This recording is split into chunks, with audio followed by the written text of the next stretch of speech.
carta de Paulo, Gálatas, capítulo 6. É o último capítulo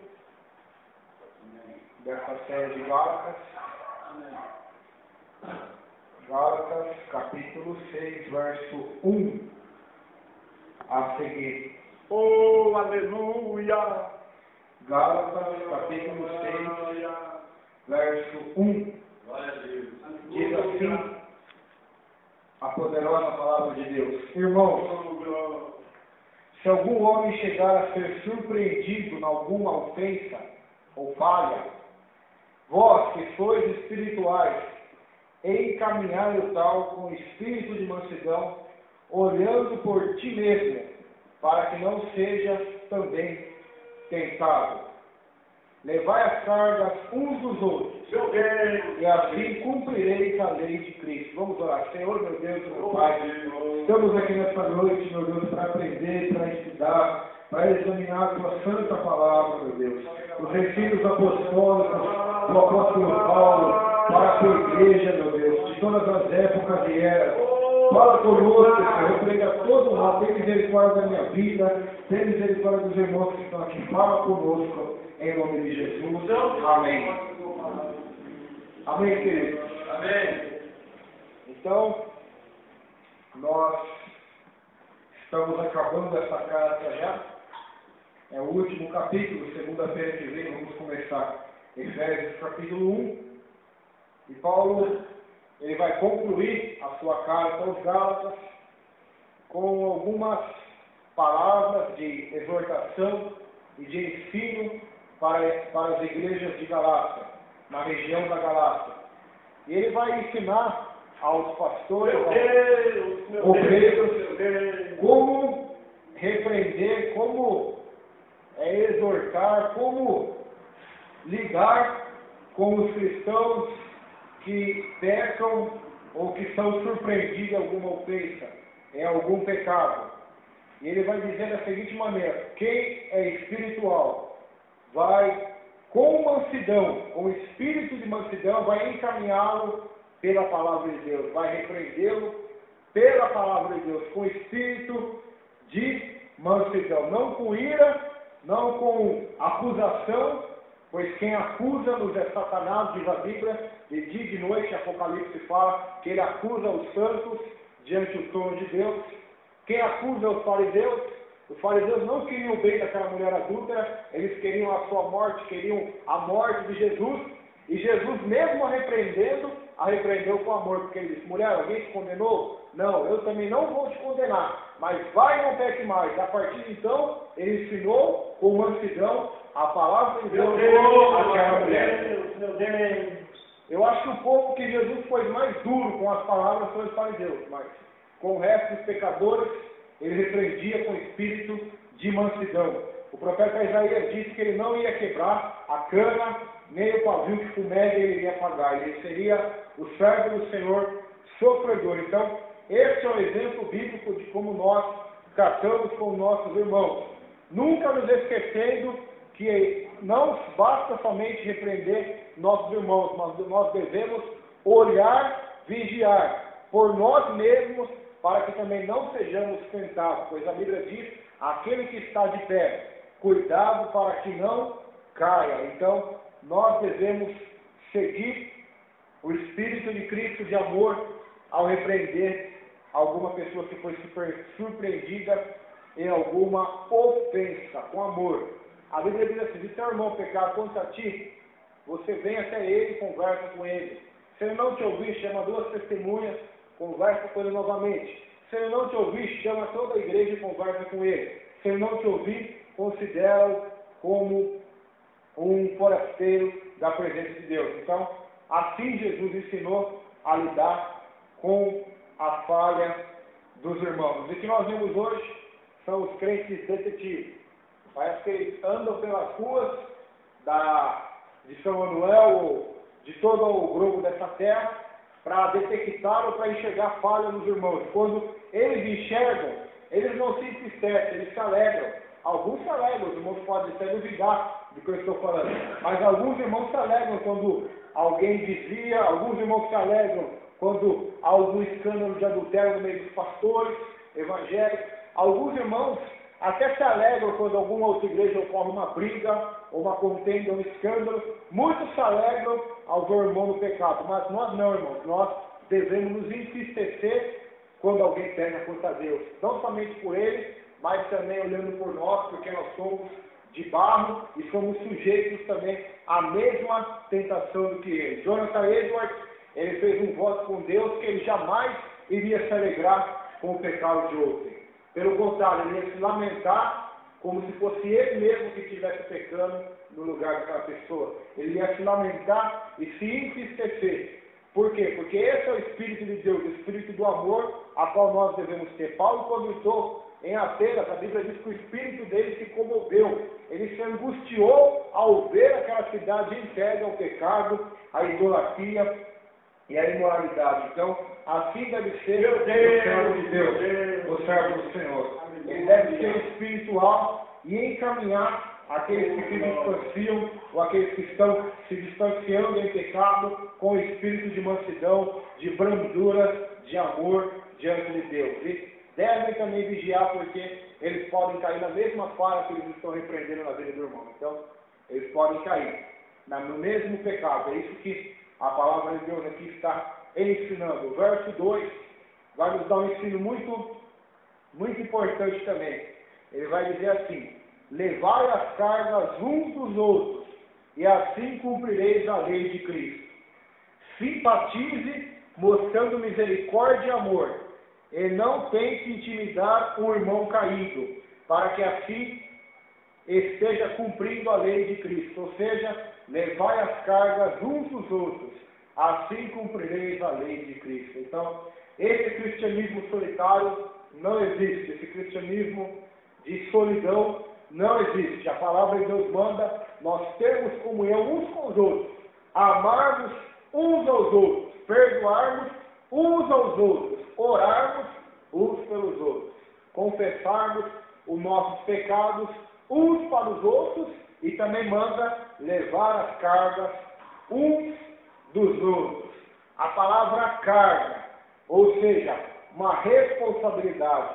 Nós devemos ter uma responsabilidade de se preocupar com os demais irmãos. O irmão não veio no culto porque a irmã não veio no culto, por quê? Porque nós temos a obrigação de levar a carga uns dos outros. Em Romanos, o apóstolo Paulo disse: vós que estáis fortes, suportem os mais fracos, não agradando a vocês mesmos, pois assim Cristo, que era forte, não agradou a si mesmo, mas antes morreu pelos fracos. Então, nós devemos levar as cargas uns dos outros, devemos fazer isso, não impor a elas algo que elas não conseguem carregar, mas se elas não estão conseguindo carregar a cruz, pois a Bíblia diz: quem quer vir após mim, negue-se a si mesmo, tome a sua cruz e siga-me.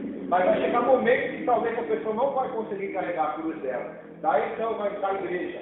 Por isso existe a igreja, para ajudar a pessoa a carregar a sua cruz, ajudar, simpatizar com ela, lhe fortalecer com oração, com amor, com exortação, com profecia, com ensino bíblico e com demonstração de caridade, de amor, para que ela consiga carregar a cruz. Até Jesus teve ajuda, né?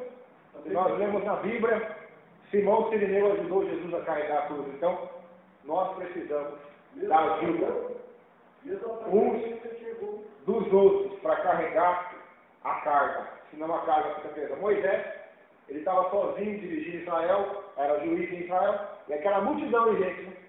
Aí o sogro dele chega e diz: Moisés, se você continuar assim, você não vai viver muito não, você vai morrer.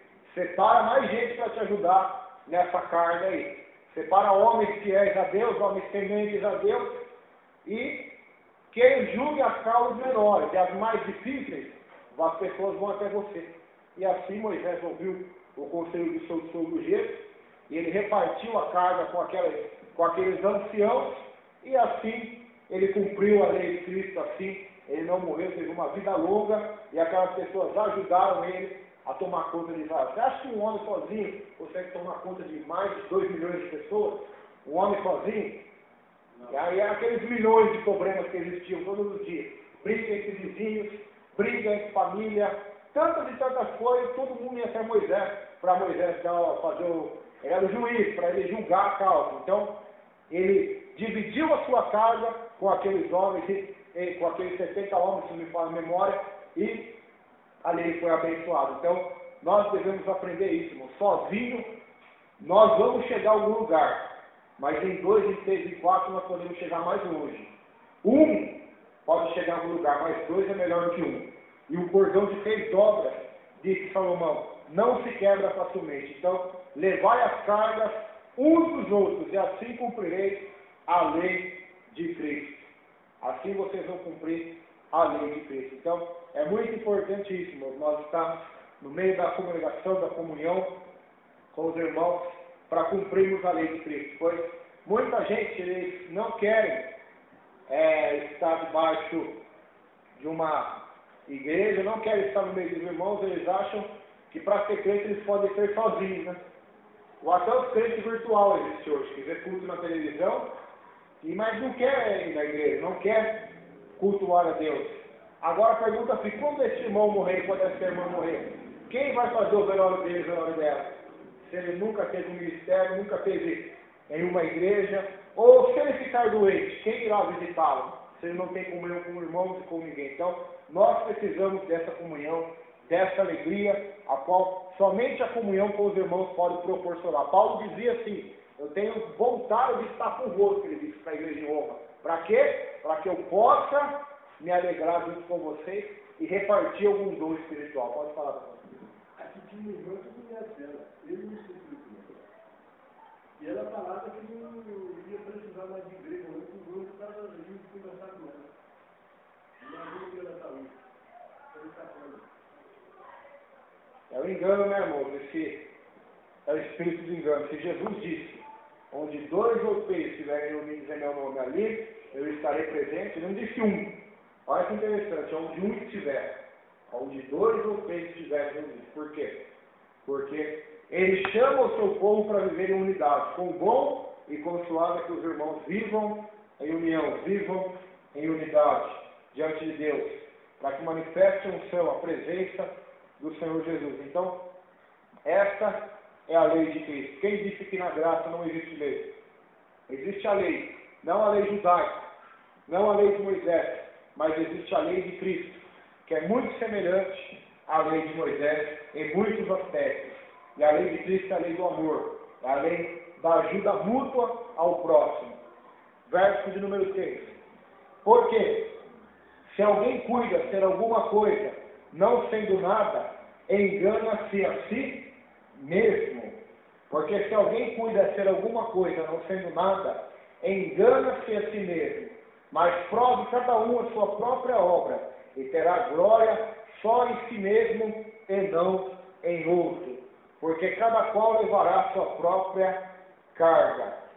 Então aqui nós vemos que na igreja de Gálatas já existia, como existe hoje, pessoas que cuidavam ser alguma coisa acima de outras pessoas, ser superior. Eles havia mesmo um espírito de superioridade, de maioridade, eles se achavam maiores do que outros.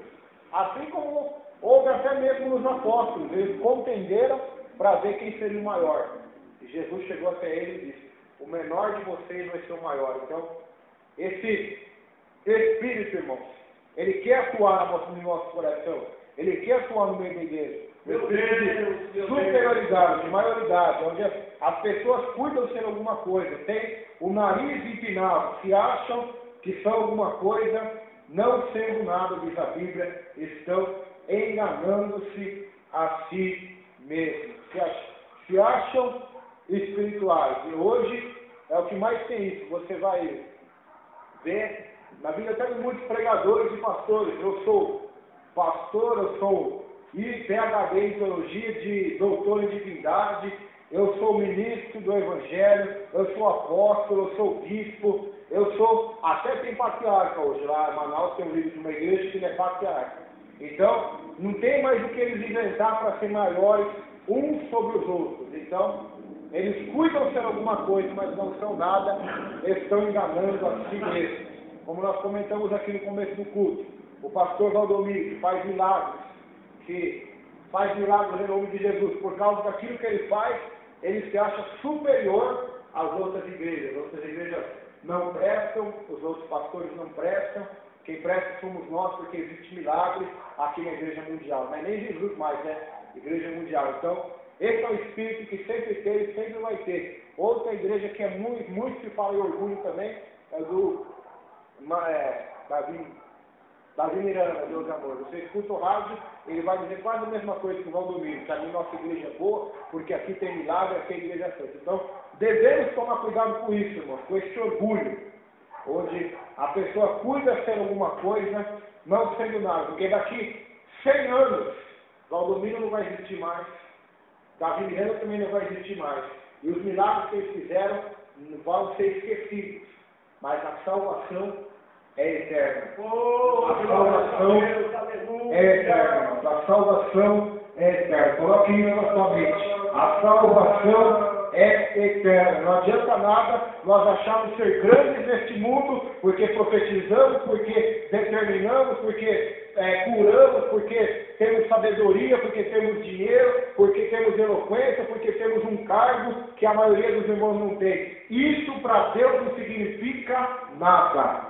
O que significa para Deus é o seguinte: se alguém quer se gloriar, não se glorie o sábio na sua sabedoria, não se glorie o rico na sua riqueza, não se glorie o forte na sua força, mas aquele que se quiser gloriar, glorie-se nisto, diz o Senhor, em me conhecer, saber que eu sou Deus, faço justiça, juízo e uso de misericórdia na terra, pois destas coisas eu me agrado, diz o Senhor. Profeta Jeremias, capítulo 9, vai nos dizer essa verdade bíblica. Então, a única glória que podemos ter em nós mesmos, para que continuemos humildes, é a glória de conhecer a Cristo, é a glória da cruz de Cristo, é a glória da palavra de Deus.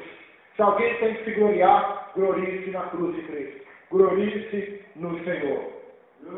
Ah, eu fiz isso, eu fiz aquilo outro, e aquilo vai enchendo o coração da pessoa.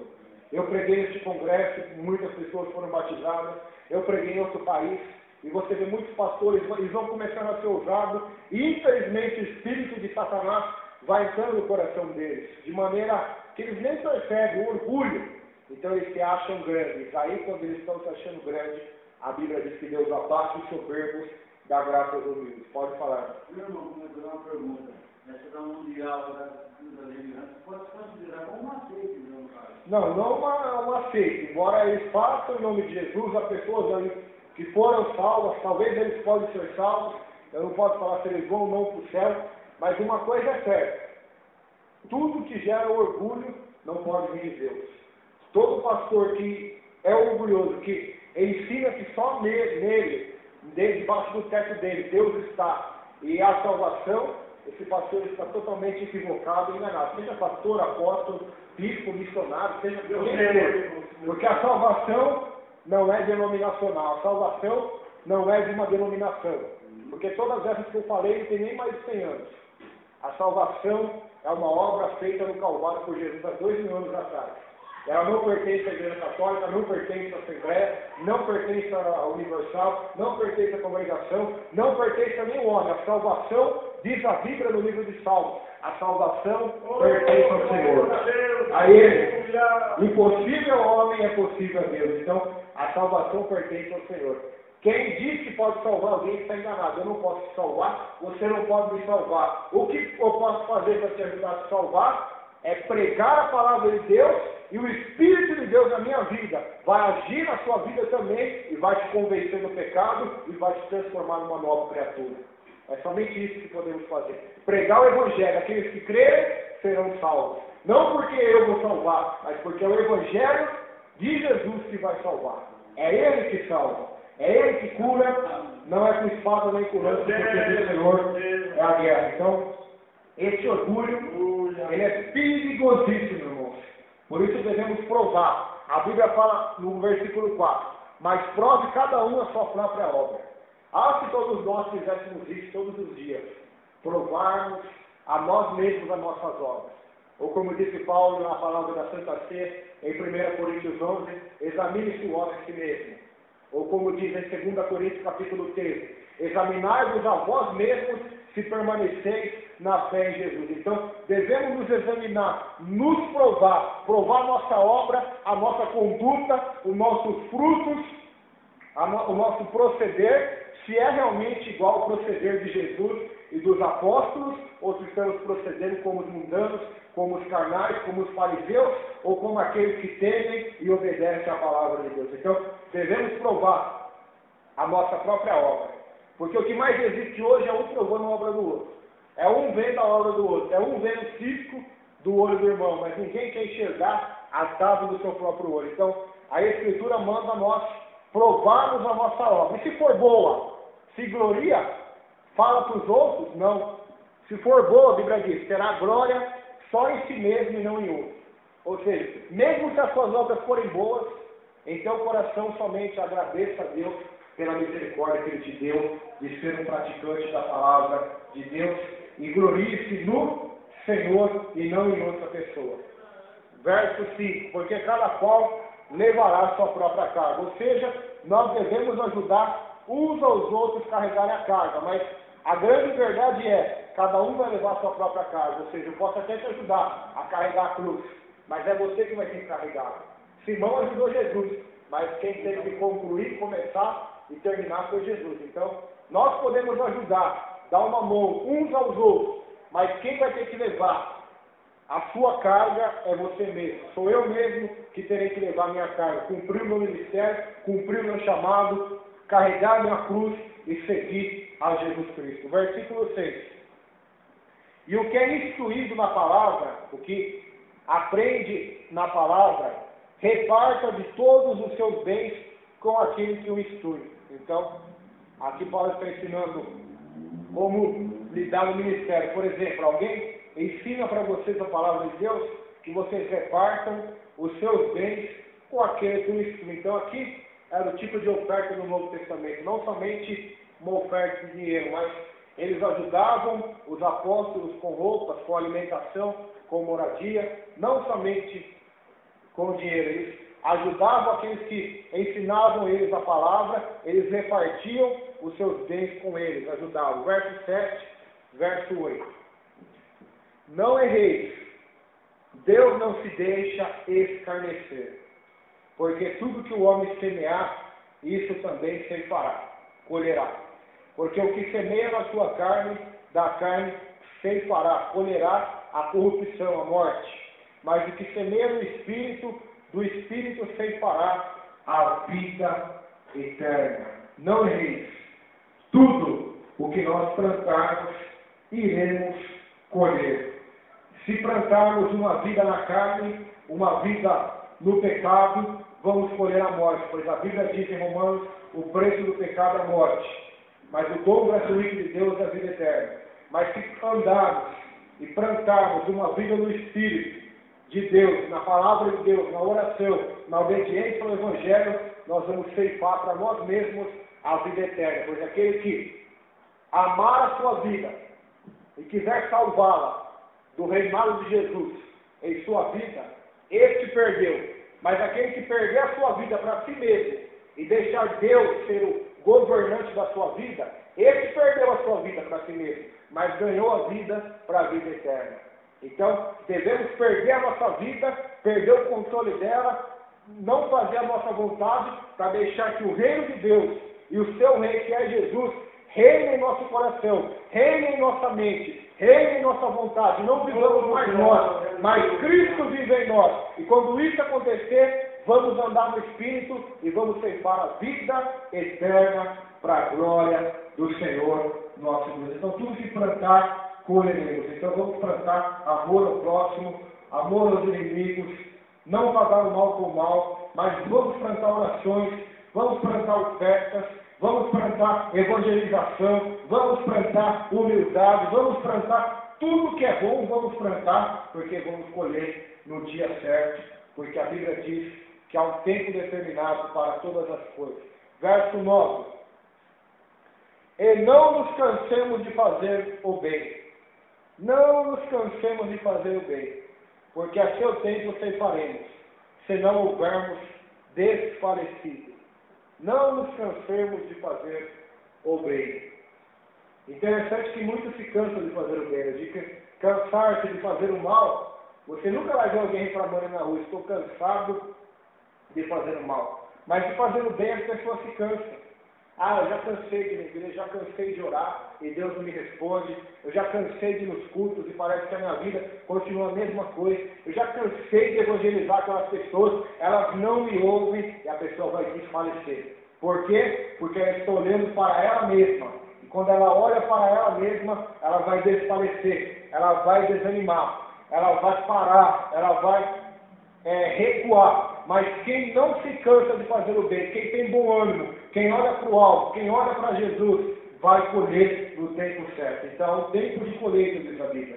E esse tempo é o tempo de Deus. Então, nós podemos fazer o quanto bem quisermos, mas só vamos colher quando chegar o tempo de Deus, o tempo da vontade de Deus. Não nos cansemos de fazer o bem. Noé não se cansou. Ele ficou por 100 anos labutando ali, fazendo aquela arca, pregando a palavra. E se ele tivesse desfalecido na metade dos cavalos? E se ele tivesse falado, olha, eu preguei tanto, há mais de 100, 120 anos pregando aqui, e ninguém me ouve. Ninguém ouve meu voz. Ninguém ouve o que eu estou dizendo que vai vir de novo. Eu vou desanimar, eu vou parar de pregar, eu vou parar de falar dessas coisas, porque eu acho que Deus me chamou para isso, não, eu estou equivocado. Mas ele não se cansou. Ele foi até o fim e depois colheu de Deus a salvação na arca, colheu de Deus a salvação da sua família na arca, quando veio dilúvio sobre todos os moradores da terra. Então, nós também, irmãos, essa palavra é para nós. Não nos cansemos de fazer o bem, porque a seu tempo vamos ceifar, se não houvermos desfalecido. Quantas pessoas desfaleceram, desanimaram, pararam? Porque se cansaram de fazer o bem, se cansaram de fazer as coisas de Deus, a obra de Deus, e desanimaram. Ah, eu fui tanto na igreja e minha família não foi salva. Quantas vezes nós ouvimos irmãos falar isso para nós? Eu fui tanto na igreja que só passo por luta, por prova.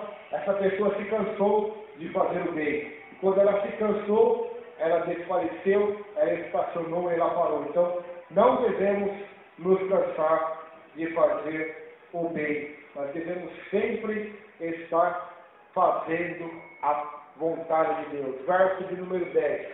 Então, enquanto temos tempo, façamos o bem a todos. Então, enquanto temos tempo, façamos o bem a todos, mas principalmente aos domésticos da fé. Então, enquanto temos tempo, enquanto Deus nos dá vida nessa terra, para nós vivermos, façamos o bem a todos. Aqui não tem exceção, é a todos. Não está falando que é só crente ou descrente, não. A todos devemos fazer bem. Mas, principalmente, aos domésticos da fé, ou seja, aqueles que estão na igreja conosco, que partilham da mesma fé conosco. Se tivermos que ajudar, devemos ajudar todos, sim, mas principalmente aqueles que estão na mesma fé conosco, os domésticos da fé. É assim que Paulo ensina a igreja a lidar. Quantas vezes as igrejas montam cesta básicas e dão para os pobres, isso é algo maravilhoso, mas quantas dessas igrejas têm membros dentro delas que estão passando necessidade e elas não ajudam? Ajudam pessoas que elas nem conhecem, mas deixam de ajudar aqueles que estão todos os dias com elas debaixo do mesmo teto. Então Paulo está ensinando o quê? Que devemos sim fazer o bem a todas as pessoas, conhecidas e desconhecidas, mas principalmente aqueles que estão junto conosco, são domésticos na fé, partilham da mesma fé que nós partilhamos em Jesus Cristo. Então, esse é o nosso tempo, irmãos. Enquanto temos tempo, devemos fazer o bem, devemos praticar a palavra de Deus. Verso de número 11. Vede com que grandes letras vos escrevi por minha mão. O que Paulo então está dizendo, eu escrevi esta carta por minha mão. Verso 12. Todos os que querem mostrar boa aparência na carne, estes vos obrigam a circuncidar-vos, somente para não serem perseguidos por causa da cruz de Cristo. Pois nem ainda esses mesmos que se circuncidam guardam a lei, mas querem que vos circuncideis para se gloriarem na vossa carne. Então, olha só que interessante. Todos os que querem mostrar boa aparência na carne, esses vos obrigam a circuncidar-vos somente para não serem perseguidos por causa da cruz de Cristo. A palavra de Deus diz que João Batista era um homem simples, ele se vestia com vestes de camelo, se me fala a memória, de ovelha. Jesus era um homem que não tinha parecer, não tinha formosura. Paulo também era um homem simples, não era aquele homem que se chegasse no lugar todos iriam olhar para ele, não. Era um homem simples. Os profetas da Bíblia, Elias, Isaías, Jeremias e tantos outros, eram homens simples. Até o apóstolo Pedro era um galileu pescador, era um homem simples. Então o que nós vemos? Todos aqueles que querem mostrar boa aparência na carne, nós devemos tomar cuidado. Todos aqueles que só se preocupam com a aparência na carne, assim como os judeus da época aqui, eles se preocupavam se os cristãos tinham se circuncidado ou não, que era a lei do judaísmo, a qual Cristo aboliu, e que eles queriam voltar novamente. Eles estavam preocupados com isso. Por quê? Porque aqueles que faziam os rituais dos judeus, eles já não seriam mais perseguidos por causa da cruz de Cristo. Por que não? Porque os judeus perseguiam Paulo, sabe por quê? Porque Paulo pregava a salvação pela fé e não pelas obras da lei. Por isso ele foi perseguido pelos judeus. Porque ele pregava a palavra da cruz, que é uma loucura para o mundo, mas para nós que cremos é poder de Deus. Por isso ele era perseguido, porque ele pregava a mensagem e a mensagem da cruz. E por pregá-la, ele ensinava somente a lei de Cristo, não ensinava ao homem que ele tinha que guardar sábado, que ele tinha que cumprir os rituais da lei judaica. E quando ele fazia assim, os judeus, que eram da lei de Moisés, se revoltavam contra ele. Assim como foi com Jesus. Jesus, por curar no sábado, ele foi muito perseguido pelos judeus. Então, os legalistas da lei, eles queriam somente a aparência. E a religião de aparência não vai levar ninguém a lugar algum. A religião somente de aparência. É o que a palavra do Senhor aqui está ensinando. Porque Deus, quando vai escolher um homem, ele não olha para a aparência, ele olha para o interior e examina o interior do homem. Davi era um homem de gentil presença, era um homem que não tinha aquela presença marcante. Eliabe, filho de Jessé, era alto, bonito, e todos os filhos de Jessé. Davi era um desprezado, menorzinho, ninguém nem chamou ele para o banquete, mas foi Davi que Deus escolheu. Então, a aparência pode ser boa para o homem lá fora. A aparência pode ser boa para as empresas, que procuram homens e mulheres de boa aparência. A aparência pode ser boa para este mundo, porque este mundo é um mundo de aparência. Mas para Cristo, a aparência nada vai significar. Porque essa aparência aqui, daqui 100 anos, vai ser pó. Essa aparência vai ser tudo pó. Vai ser pó da terra. Então, muitos crentes olham para a aparência, olham para a veste. Por exemplo, se eu chegar e pregar com uma roupa assim, numa igreja por aí, eu não posso pregar, porque tem que estar com o terno e com a gravata e fechado ainda. Igreja, os irmãos sabem, pulseira é pecado, é isso, é pecado, é aquilo, mas não tem nada na Bíblia, não consegue mostrar na Bíblia o que é pecado e o que não é. E a gente manda mostrar e não consegue mostrar. Por que não consegue? Porque não temos. Porque as pessoas querem aparência. E não adianta nada, você vai à igreja aí, as mulheres estão com o cabelo lá no chão, com a saia lá no chão, mas não conhece o básico do Evangelho, não conhece nada de doutrina do Evangelho. E quando você fala para ela o que é doutrina, elas vão falar: doutrina é não cortar o cabelo, é usar saia, ou é fazer isso, ou não é raspar a perna, ou raspar o sovaco, não é usar roupa vermelha, que tem uma denominação que não pode usar roupa vermelha. Isso é doutrina para eles. Até o culto de doutrina, você vai no culto de doutrina deles, é exatamente sobre isso que fala, como se vestir, mas você nunca vai ver Paulo ensinando a igreja, nem os apóstolos, esse tipo de doutrina, não. Ele vai ensinar o quê? A divindade de Jesus, o amor de Cristo, a salvação pela graça, e as roupas são somente detalhes. A única coisa que Paulo fala sobre roupas, está lá em Timóteo, fala para as mulheres se vestirem com modéstia e com pudor. Ou seja, não serem sensuais. Pedro vai falar a mesma coisa para as mulheres, que as mulheres não se preocupem com a aparência, com as joias de ouro, com os vestidos bonitos, mas que se preocupem em ter um coração aceitável diante de Deus. Então, este é o Evangelho, irmãos. Então, os homens hoje, eles procuram muita aparência. Até na igreja eles procuram aparência. Eu quero uma igreja grande, eu quero pregadores que pregam mensagens que eu gosto de ouvir, que vão agradar a minha carne, eu quero pregadores que vão profetizar que Deus vai fazer isso e aquilo na minha vida. Meu Deus, E eles meu Deus. querem isso, sabe por que eles querem isso? Para não ser perseguidos por causa da cruz de Cristo. Porque o Evangelho hoje não é sinônimo de perseguição. Se você parar para pensar hoje, o Evangelho moderno é sinônimo de glória. É uma honra, é igual ser católico há 40 anos atrás. Era uma honra ser católico. Ser evangélico era uma desgraça. Hoje está ficando contado.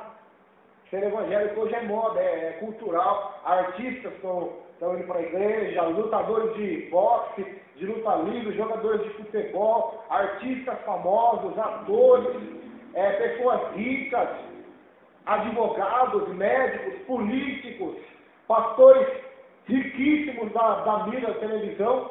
Hoje é moda ser evangélico. Hoje é uma glória ser evangélico. Mas tudo por causa da aparência, da teologia da prosperidade. A teologia da prosperidade é pior do que os usos e costumes. Por quê? Porque ela ensina o homem a aparência. Se você for rico, você é de Deus, então é somente aparência. A pessoa tem aquele carro bonito, tem aquela casa maravilhosa. Ele está com a veste impecável, a sua mulher com a veste impecável, com seus filhos, com o emprego, é um empresário, ganha milhares e milhares de reais por semana ou por mês. É uma aparência somente. Mas dentro do coração não há cruz de Jesus. Não há renúncia, não há perseguição. E a Bíblia diz, irmãos, todos aqueles que querem viver em Cristo piedosamente serão perseguidos. Então, se nós não somos perseguidos, nós não somos cristãos. Se o mundo nos ama, nós não somos cristãos. Porque a Bíblia diz que o mundo nos odeia porque Cristo nos escolheu do mundo. Então, todos aqueles que são amados pelo mundo, significa que eles estão vivendo uma religião de aparência na carne somente, para não serem perseguidos por causa da cruz de Jesus, o nosso Salvador. Assim foi na época de Paulo. Paulo era perseguido porque pregava o Evangelho. Os judeus pregavam o Evangelho, mas pregavam a lei também. Olha só, desde aquela época já existia isso. Os judeus pregavam o Evangelho, que Jesus morreu na cruz, muitos que se converteram, mas continuavam pregando a lei. Paulo não. E olha que Paulo, se tivesse alguém para pregar a lei, seria ele, porque ele era um fariseu zeloso e perseguidor da igreja. E tamanho fanático que ele era pela lei e pelo judaísmo e pelo farisaísmo. Mas quando ele se converte, Deus muda o interior dele, muda o coração, abre os olhos dele, revela a ele a glória do Evangelho. Então ele passa agora a pregar, não a lei, mas ele passa a pregar o Evangelho, a graça em Jesus Cristo, nosso Senhor. E os judeus se convertem e continuam pregando tanto o Evangelho como a vontade deles. Então, hoje existe muito disso. Pessoas que pregam o Evangelho, mas pregam a sua religiosidade. Talvez o seu uso e costume, talvez a teologia da prosperidade. Talvez não são legalistas, mas são piores que os legalistas, são os mundanos. O Evangelho não pode também. Porque tem esses dois lados, né, pastor? Nós já falamos isso aqui segunda-feira passada, nosso irmão não estava. Tem o Evangelho do legalismo e tem o Evangelho da libertinagem. O rap de Jesus, o funk de Jesus. Não, a gente pode se vestir como quer, vamos adorar a Deus sem camisa, vamos, as mulheres tudo de mini saia, tudo, aquelas roupas escandalosas, e cheio de tatuagem, cheio de piercing, e cheio de tanta coisa. E dizem que estão pregando o Evangelho também, nós também não estamos. Porque o Evangelho não é nem legalista e nem libertino. O Evangelho, ele é sóbrio, ou seja, equilibrado. O que é a palavra sóbrio? Equilibrado. Ele não vai entender nem para um lado nem para o outro. Ele é equilibrado. Jesus era equilibrado. Ele não era desequilibrado. A Bíblia diz assim: errais porque não conheceis as Escrituras nem o poder de Deus. Sabe por que fala isso? Fala duas coisas. Porque se eu conhecer só a Escritura e não conhecer o poder de Deus, eu vou me tornar, sabe o quê? Um intelectual. Eu sei tudo, mas não conheço o poder de Deus. Agora, se eu conheço só o poder de Deus, mas não conheço a Escritura, vai acontecer outra coisa. Eu vou criar heresia. É como o irmão disse, eu vou ver anjo, eu vou ver aquilo, eu vou profetizar coisas que nem existem na Bíblia. Ou eu vou querer achar que o poder de Deus está acima da Escritura, e não está. Então, eu vou também errar. Por isso eu devo conhecer os dois, o poder do Espírito Santo e a palavra de Deus. Por isso Pedro vai dizer assim, em 2 Pedro, cresçam na graça e cresçam no conhecimento. Não tem como crescer só em um e no outro, não. O que adianta crescer no conhecimento e não crescer na graça? E o que adianta crescer na graça e não crescer no conhecimento? Os dois é perigosíssimo. Pessoas que crescem na graça, e você vai no culto delas, é só pura, é só gritaria, é só profecia, é só revelação, mas não tem palavra. Você vai pegar a mensagem do pastor, é como se fosse uma esponja. Ela é grande, ela é maravilhosa, mas se você apertar ela, não sai nada. Por que não sai? Porque só foi encher linguiça. Não teve nada de ensino bíblico, de conhecimento bíblico. Por isso, nós devemos ter os dois. Conhecimento, a graça. Escritura e poder de Deus. Senão, nós não estamos sendo equilibrados. E quem não vai ser equilibrado, vai acabar se desequilibrando para algum lado. E por isso Pedro vai dizer, em 1 Pedro capítulo 5, sede vigilantes, sim, mas primeiro sede sóbrios. Sede sóbrios e vigilantes. O que é o sóbrio? Para você dirigir, você tem que estar sóbrio ou embriagado. Sóbrio. Então dá para os irmãos entender o que é a pessoa sóbria. É a pessoa consciente, é a pessoa que sabe o que está fazendo, é a pessoa sã, que está sóbria.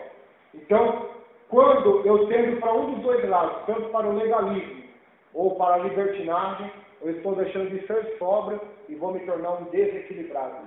Um pastor nos Estados Unidos, olha o que o fanatismo faz. Eles falam, há muita graça, é muito poder de Deus. E Jesus fala, em meu nome pisarão as serpentes, né? Não lhe farão nada. Sabe o que aquele pastor fazia na pregação? Vocês irmãos ouviram falar, pastor até na televisão, ele catava cobras na mão e ficava pregando com as cobras. Já ouviram? Passou até na televisão, acho que na internet. Aí um dia ele foi pegar a cobra picou ele e morreu. E aí? Foi para onde, senhor? Não podemos falar com certeza, mas não tentará o Senhor teu Deus, né? Quando a cobra pica Paulo lá, não foi porque Paulo foi atrás dela, mas ela veio atrás dele. Aí Deus livrou Paulo. Então, esse é o evangelho do fanatismo. As pessoas que crescem muito na graça, mas esqueceram de examinar a Escritura. Agora tem, por outro lado, a igreja tradicional, que é uma igreja maravilhosa. Eu gosto de ouvir os pregadores tradicionais, mais do que os pentecostais, se você quiser saber, porque eles têm um conhecimento bíblico profundo. Mas, por conseguinte, eles não acreditam que Deus pode curar, que Deus usa as pessoas com dons espirituais de cura e libertação. Então é um perigo também nós se apegarmos só a letra, só as Escrituras, e esquecemos que o mesmo Deus que operou em Jesus, operou nos apóstolos, quer operar e se manifestar em nós também com graça, com sua maravilha. Então, esse é o perigo, irmãos, tanto do legalismo, tanto do fanatismo, como da libertinagem, do mundanismo. Esse é o perigo. Então devemos ser sóbrios. Versículo 13. Porque nem ainda esses mesmos que as circuncidam guardam a lei, mas querem vos circuncidar para se gloriarem na vossa carne. Então, eles querem obrigar vocês a guardar a lei, Paulo está dizendo. Esses falsos mestres. Eles querem obrigar vocês a guardar a lei, mas nem eles mesmos guardam. Porque nenhum homem conseguiu guardar. Como que eles vão conseguir? Se nem os homens do Antigo Testamento conseguiram a perfeição de guardar toda a lei de Deus. Porque se a lei de Deus, ela é justa, santa e perfeita. E se eu guardei toda ela, eu sou perfeito. Eu não tenho pecado. Então, olha só a contradição daqueles que querem guardar e ser salvos pela guarda da lei, querem colocar fardos só de aparência no homem para guardar a sua lei. Devemos tomar cuidado, porque nem eles que fazem tantas leis hoje nas igrejas, tantas regras, nem eles, mesmo meus filhos deles, conseguem carregar o fardo, se você parar para pensar. Nem eles conseguem. E um aspecto ou outro, um dia eles vão quebrar a própria lei que eles estão fazendo. Então, devemos tomar cuidado. e seguir uma só lei, a lei de Jesus, a lei do Evangelho, amar uns aos outros, como Cristo amou a sua igreja, amar o próximo, buscar santificação, conhecer a palavra, evangelizar, conhecer a Escritura, conhecer o poder de Deus, buscar pelo fruto do Espírito. Este é a lei de Cristo para nós seguirmos. Verso 14. Então nós lembramos lá no comecinho que fala da pessoa se gloriar. Né? Agora Paulo vai voltar ao assunto. 14. Mas longe de mim, mais longe esteja de mim. Sabe o que significa essa palavra? Mais longe? Eu estou lembrando aqui agora. Eu tenho o pastor José Marbeca na internet pregando, e ele falou, ele aí conhece muitas escrituras, e a palavra grega para isso, mais longe esteja de mim, significa Deus me livre. Deus me livre. Então, Deus me livre de me gloriar, a não ser na cruz de nosso Senhor Jesus Cristo, pela qual o mundo está crucificado para mim e eu para o mundo. Deus me livre de eu me gloriar em mim mesmo. Deus me livre, longe esteja de mim, anátema, esteja de mim, gloriar-me em mim mesmo, no que eu faço, no que eu sou, ou no que eu posso, ou no que eu deixo de fazer. A não ser no que Jesus fez por mim na cruz do Calvário. Sofreu a ira de Deus em meu lugar, me justificou da ira de Deus, me chamou para ser filho de Deus, me transformou numa nova criatura, me constituiu ministro do Evangelho para pregar essa mensagem da cruz. Então a minha única glória é a cruz do Senhor Jesus. A mensagem que eu prego é na cruz, eu fui salvo pela cruz, eu amo o Senhor Jesus, aquele que morreu na cruz por mim, no qual o mundo está crucificado para mim e eu para o mundo. O mundo, David Wilkerson, ele faleceu no passado, um grande homem de Deus que escreveu o livro A Cruz do Punhal, que ele fez missões em Nova York, ganhando gangues para Jesus. Ele disse assim, a igreja viu que não conseguiu até as pessoas para Cristo. Sabe o que ela fez? Ela desceu para o Egito, aprendeu as suas danças, aprendeu os seus entretenimentos e trouxe para a igreja, para atrair os egípcios para dentro da igreja. E a paixão dela não é pelas almas mas é pelas multidões. Olha que frase profunda. Eu li isso ontem. Que frase profunda. A paixão hoje da igreja moderna não é alma, embora são cheios. É multidão.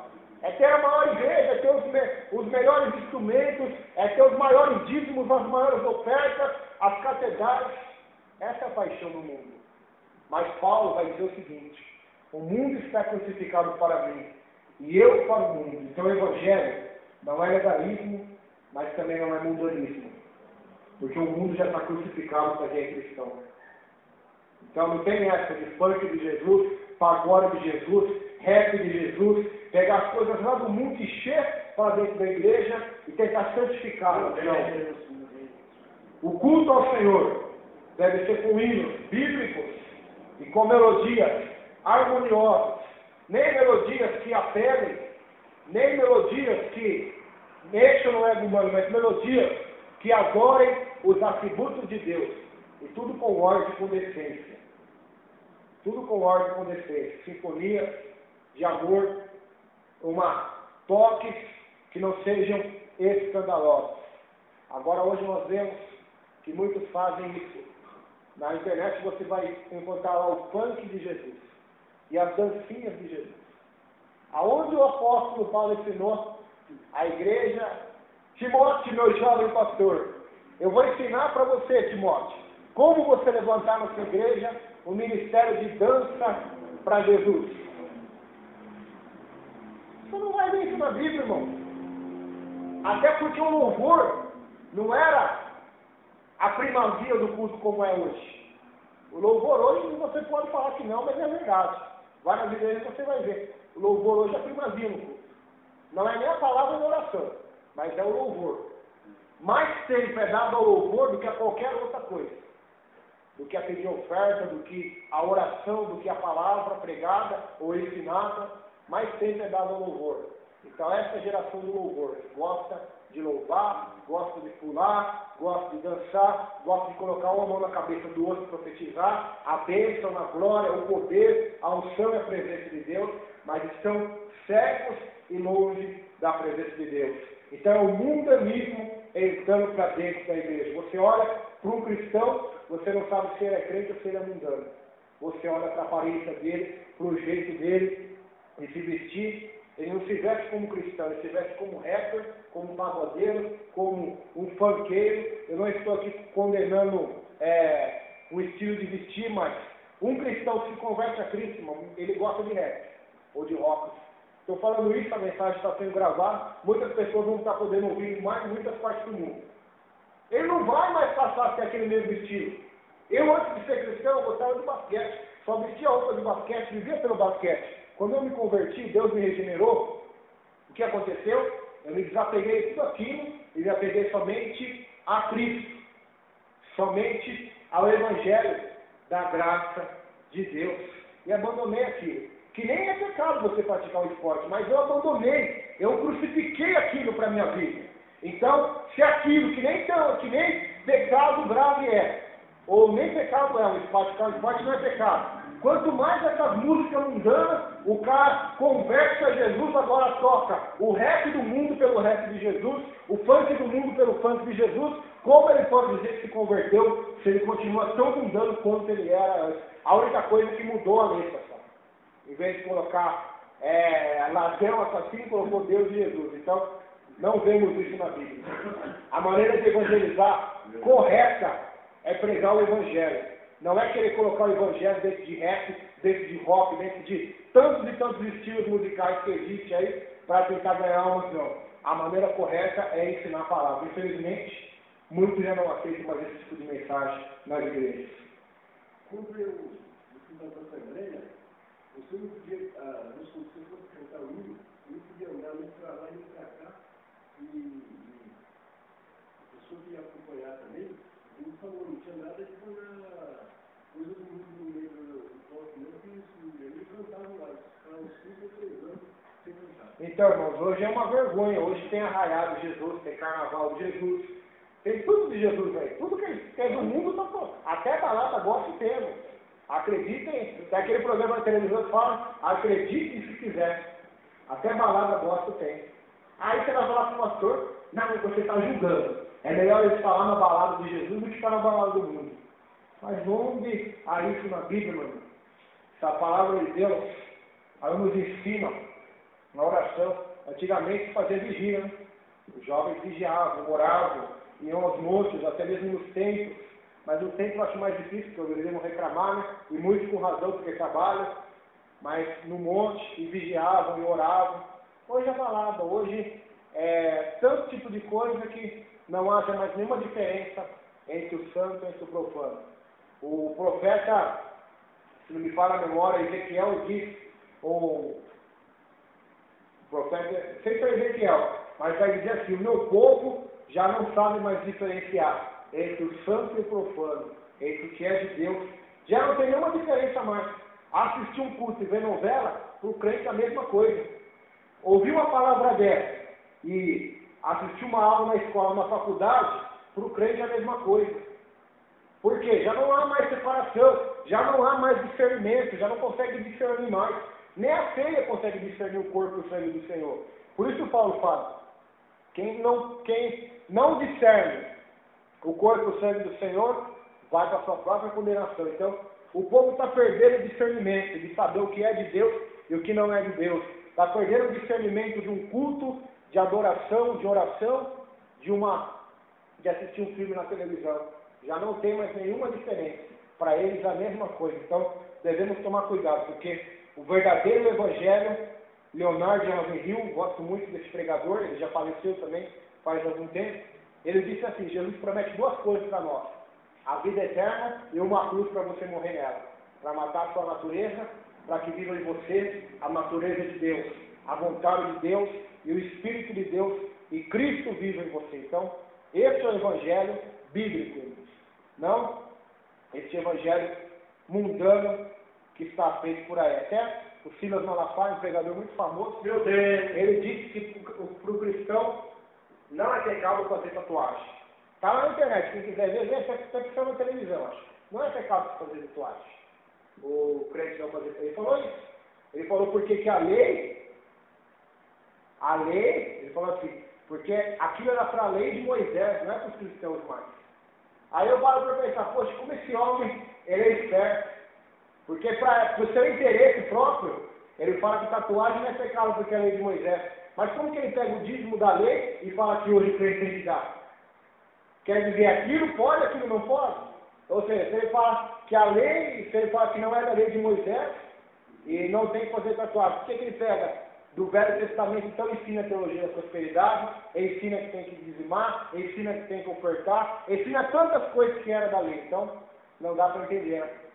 Quando parece que a pessoa ensina só aquilo que é do interesse dela, aquilo que não é do seu interesse, ela não vai ensinar. Então, infelizmente é isso que está acontecendo. E com esse pastor, que nós devemos orar por ele, pois eu creio que ele é um homem abençoado por Deus, que defende muitas causas boas contra o homossexualismo, mas existem muitas falhas aí que, infelizmente, ele está ocorrendo. O que ele pregava 10 anos atrás, ele está despregando tudo hoje.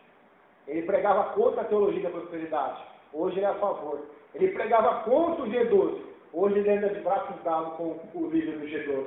Os irmãos sabem o que é o G12, né? Aquele que faz regressão, igreja de células, já ouviram falar, já. Então, devemos tomar cuidado, irmãos. Eu ouvi uma vez uma palavra de um pastor, ele falou o seguinte: fala no púlpito somente aquilo que você vai conseguir sustentar daqui 10, 20, 30 anos. Não fale no púlpito nada que você não tenha certeza, se é ou não, porque daqui 10 anos você pode mudar de opinião e ficar feio para você mesmo. Então devemos tomar cuidado e falar somente o que é simples, não querer falar difícil, falar aquilo que é mistério de Deus, mas falar somente o que está na Escritura, aí nós nunca vamos errar, amém? Então, eu creio que para um cristão não tem validade nenhuma fazer uma tatuagem. A não ser o caso dos irmãos que não conheciam Jesus e fizeram, mas depois que conhece Jesus, até pastor faz tatuagem, irmão, para os irmãos terem uma ideia. Então, olha o nível que as pessoas estão chegando, o nível de heresias e de erros. Pode falar, pastor. Mesmo que nada interromper, eu não posso interromper você fora de quadro, mas dentro de quadro, eu posso falar uma coisa do ele já não, agora não, está salvo pela graça, mas depois de crente, se eu fazer isso aí, eu não posso falar, eu sou herói de semelhança de Deus. Deus não tem tatuagem. Então, não pode fazer, você não, você vê de lado do mundo. Eu já fiz isso aí, mas ele não é ignorância, então Deus vai te poupar. Só toquei nesse assunto, irmão, de tatuagem, que os irmãos veem como que até os pregadores hoje que eram os mais que é os mais visados hoje ele é um dos mais visados do evangelho, até eles estão entrando com tradição, por quê?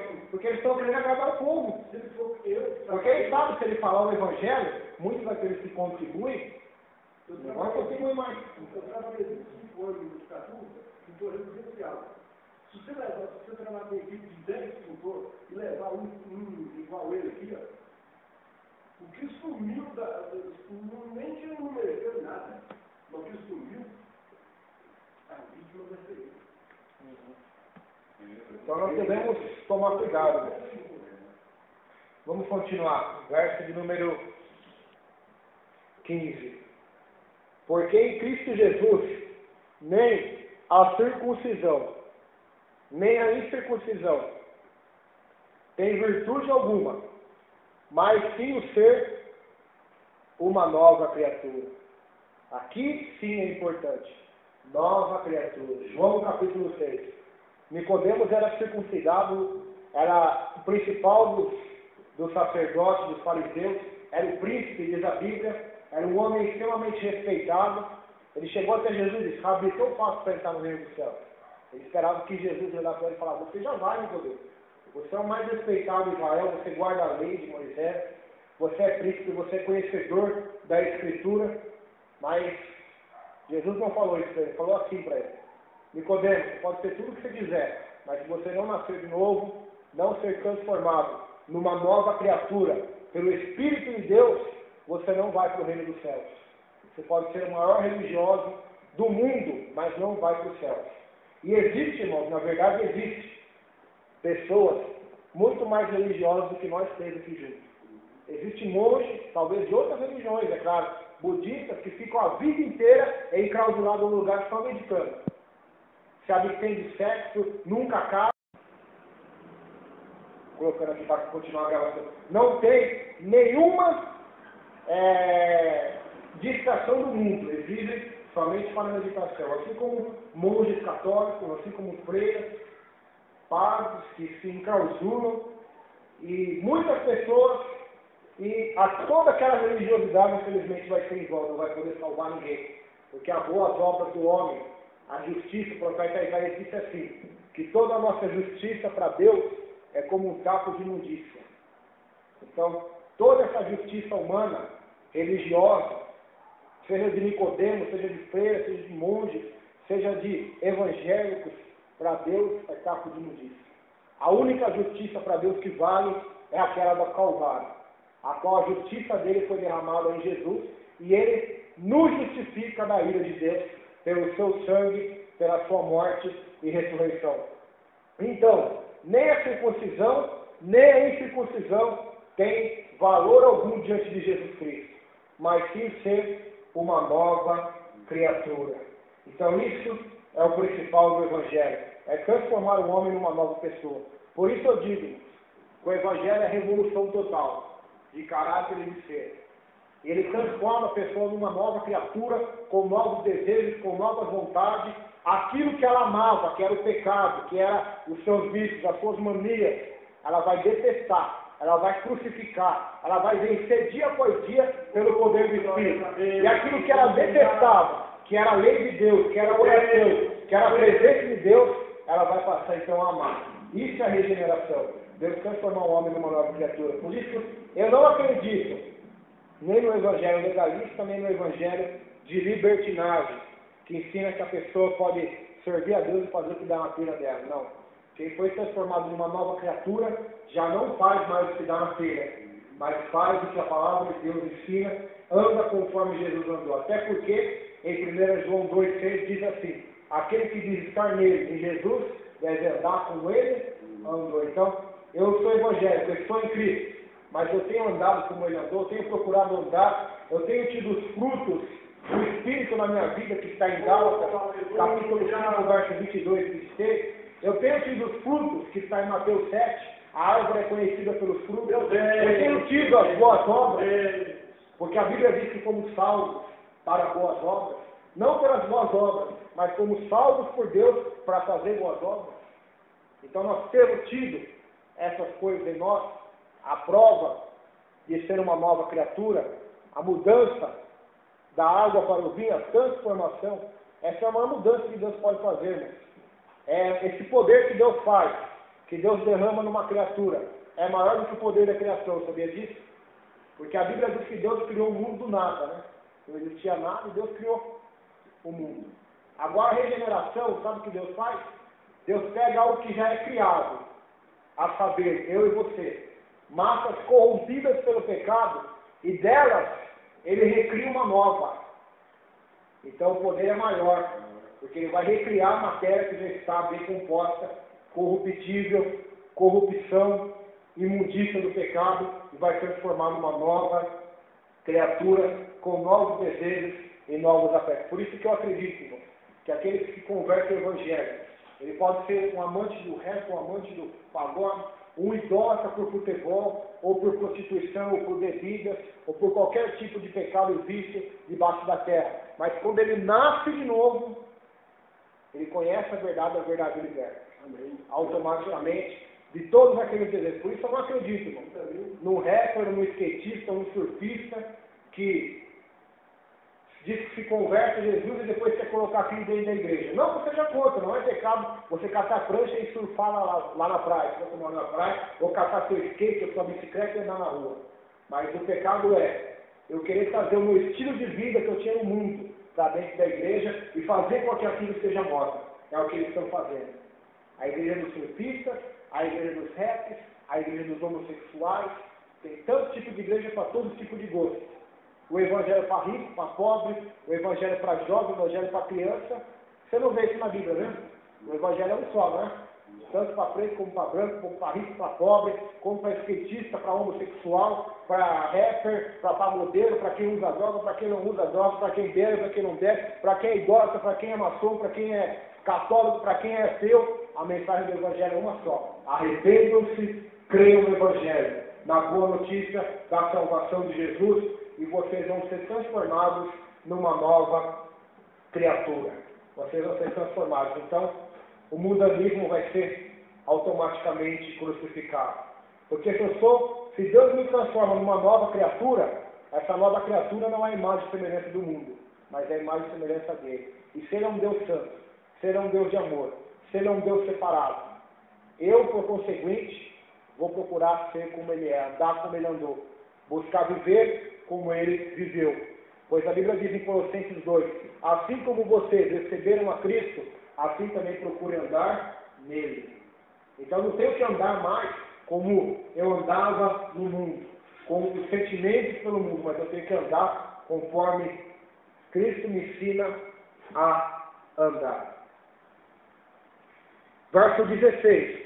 E a todos quanto andarem conforme esta regra. Qual regra? Ser uma nova criatura, ser crucificado para o mundo e viver para Cristo. Paz, misericórdia sobre eles e sobre o Israel de Deus. E quem não andar conforme esta regra, não terá paz.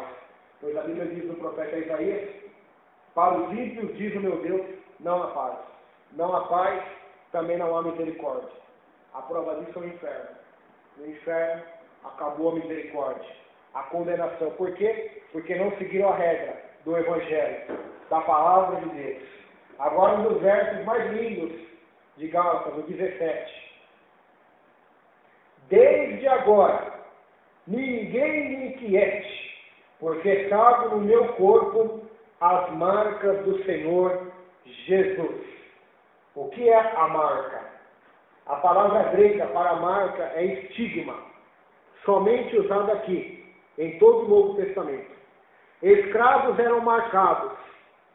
Eles eram marcados com ferro quente, ou com um brinco na orelha, como está na lei de Moisés. Eles eram marcados, servos de orelha furada.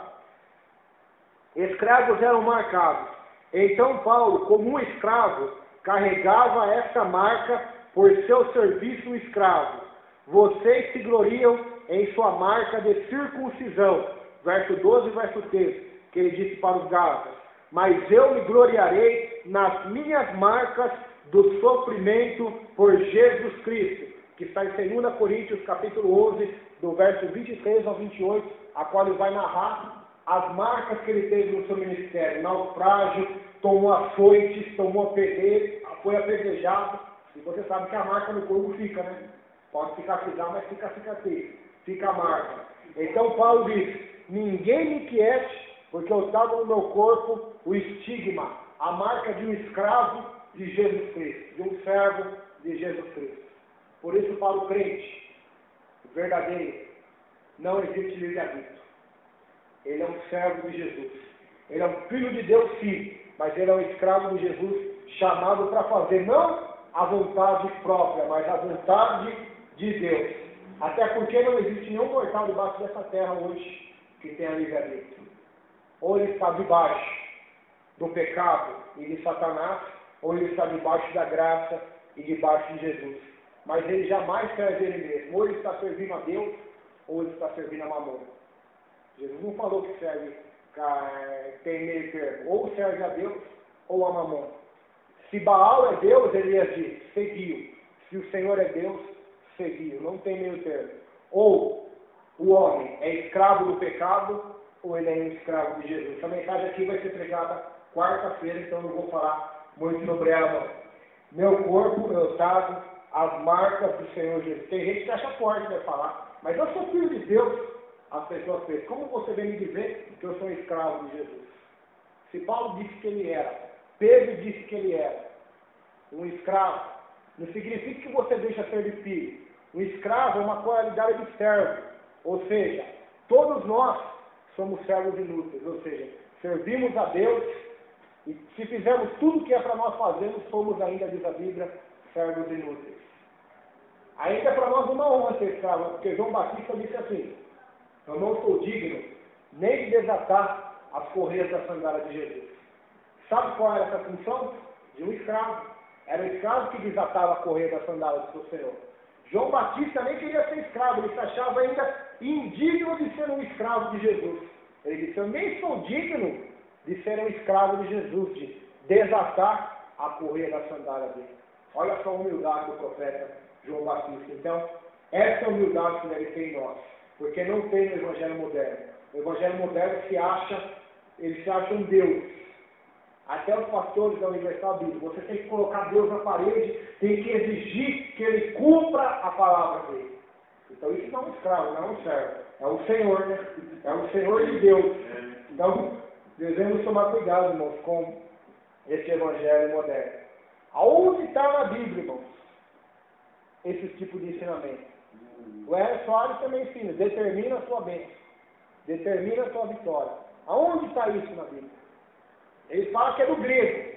Mas se é do grego, por que em vez de pedir, Jesus não fala determinar então, não está nas traduções, determine. Em vez de pedir, dar-se-vos lá, por que não está lá? Determine. Está pedir, está orar, está se humilhar diante de Deus, está orar não com exigência, mas com ação de graça, e saber que Deus não respondeu a tua oração, é porque Ele tem algo melhor, ou porque ainda não é o tempo, ou porque Ele não quer te dar.